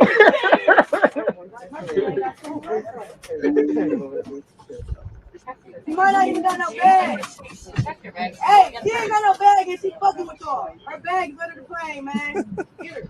Take her off. Get her. I'm being for real. Y'all wasting your time, officer. I know you don't believe this, but we can actually do this without your assistance. So just hold on, okay? I'm just saying she ain't got no bag, boss. So I don't want you to waste her time. Even more.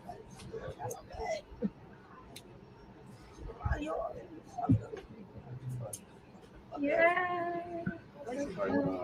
She's been out here this whole time. Bruh. Man, you was a junkie, man.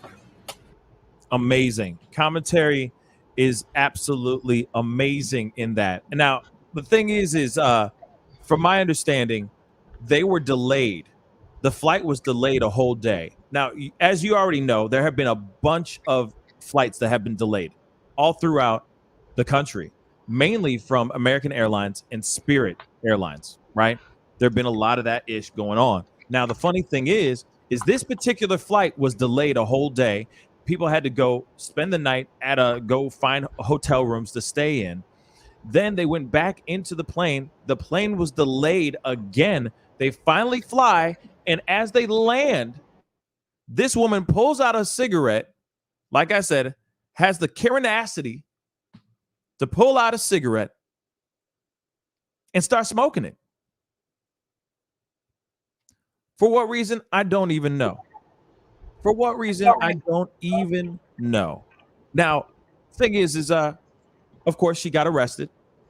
And of course, you can understand why the passengers were so angry because come on, man, like they didn't even get a chance to go home on time. Then when they got the delay, the flight was delayed. Then when they landed, they were delayed going to their gate.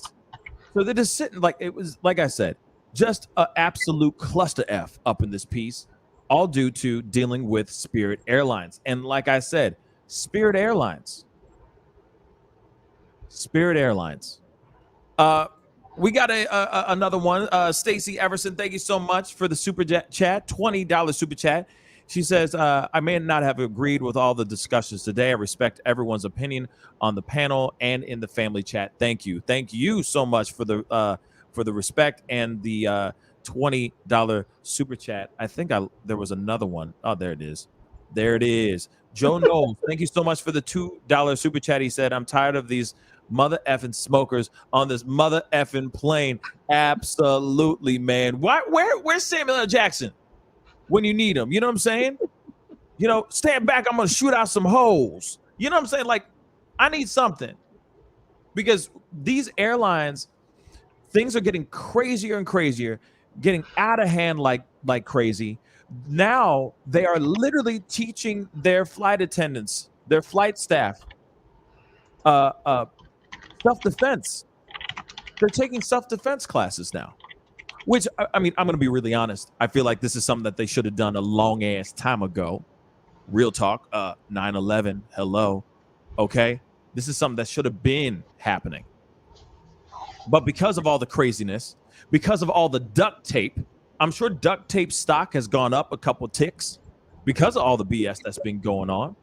They're going, well, hey, oh my gosh, well, because we've been using all this duct tape, maybe we should teach these people how to properly protect themselves in the plane. It's about damn time, okay? Airlines, American Airlines, if I'm correct, has stopped serving alcohol on their planes. Well, they stopped serving alcohol to the coach. They're willing to give it to the first class people, but for coach, they've cut that out until the end of the year. Why? Because they don't want crazy-ish like what we're seeing right here, where this girl thinks that she can just light a cigarette on a plane, happen anymore, where they don't have to use duct tape because somebody is going, my parents are the richest people in the world. They got millions of dollars. That's literally what happened on that other one. Maxwell Berry. That guy, Maxwell. All right. The albino Maxwell. Okay. Literally duct taped his ass to a chair. All right. So all this stuff that's going on with this Spirit Airlines, American Airlines, all these delays are getting people very, very aggravated. And I understand. I don't blame them. But they're now becoming, a lot of airlines are becoming extremely understaffed. Why? Because people keep acting a damn fool. There's violence going on. There's violence happening on these flights. They're buying duct tape at surplus at Costco just in case ish goes down on a Spirit Airlines flight. So when I see something like this, I mean, this is like not even the tip of the iceberg. I mean, this is just a flash in the pan. Like, okay, still stupid, still absolutely ridiculous, and that woman should know better. But at the same time, are we even surprised anymore? Are we though? Lady Justice. So no, not surprised anymore. But this situation makes me think back to the woman who had called. Was it on American Airlines? Had called one of the workers the B word or something to that effect. And then the manager was like, you're not going to do this here. You're not going to be on my flight. The woman was like, no, come on, let me on the flight. She's begging and pleading. And he was like, you're not going to do this here, but may I basically suggest Spirit? And this is a prime example of why that comment that he made to her about going and flying Spirit is golden. Because oh yes, thank you.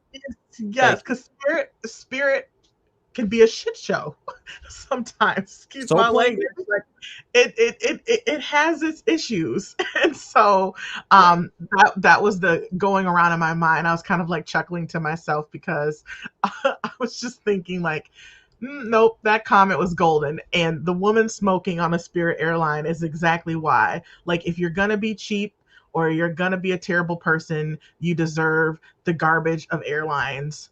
I suggest you go fly Spirit. Then you see, well, woman smoking on a plane.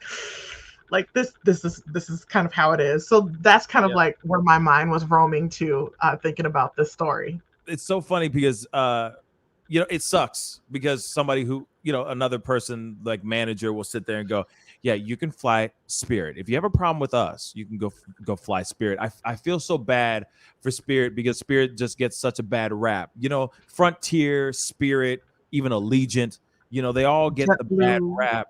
JetBlue's not bad. JetBlue's pretty good-ish, but it's now you got Spirit Airlines and people are literally saying so plain all day long, and you're like, damn, really?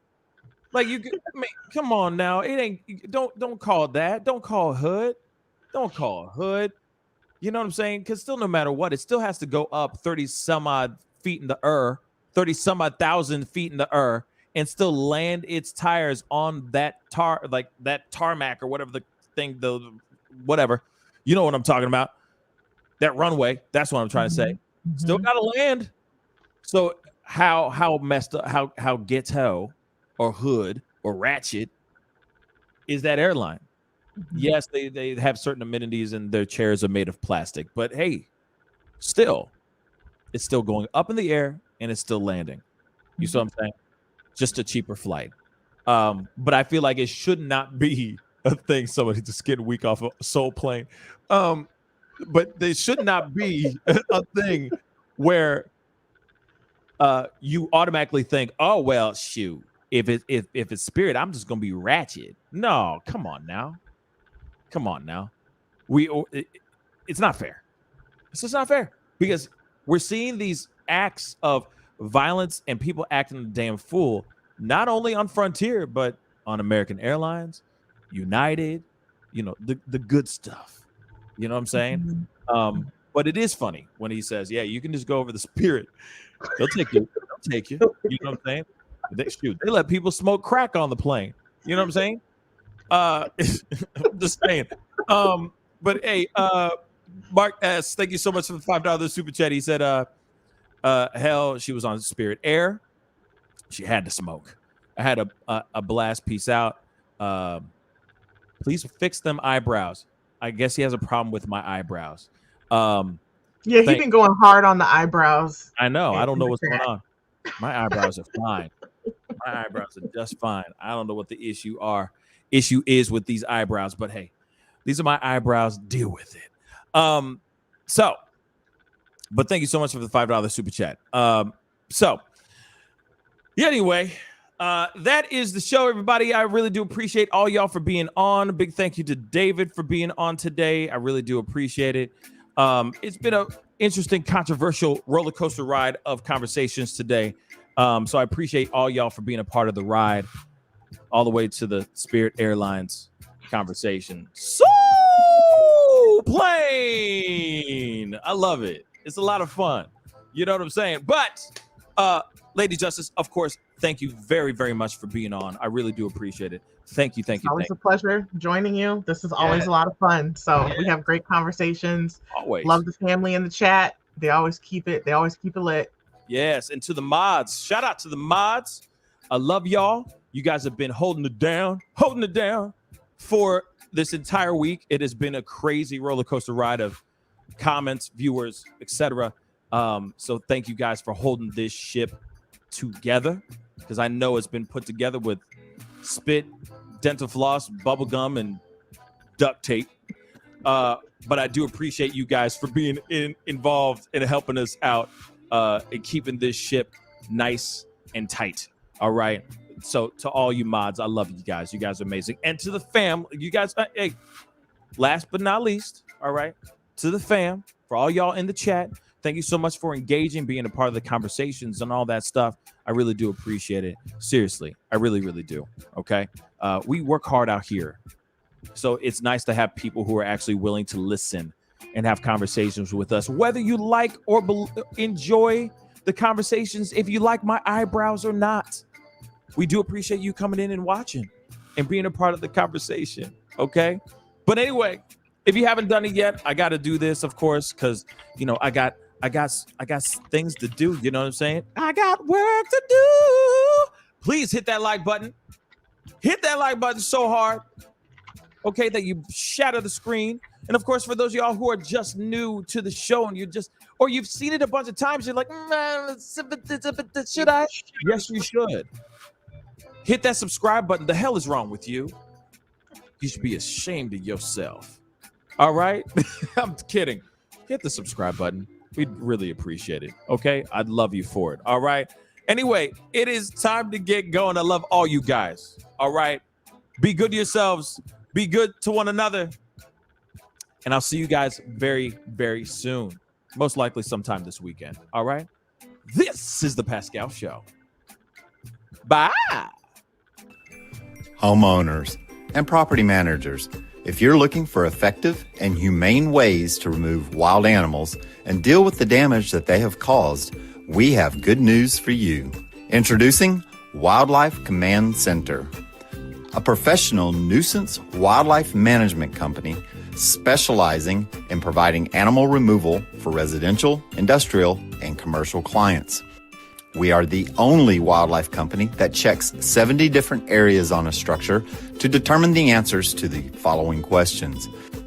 Exactly which animal are we dealing with? How is the animal getting inside the home? What kind of damage is the animal doing to the structure? Once we get the answers to all of these questions, we develop and write up an action plan to resolve the animal issue completely and provide a quote to implement that action plan. We perform a very in-depth 70-point wildlife inspection.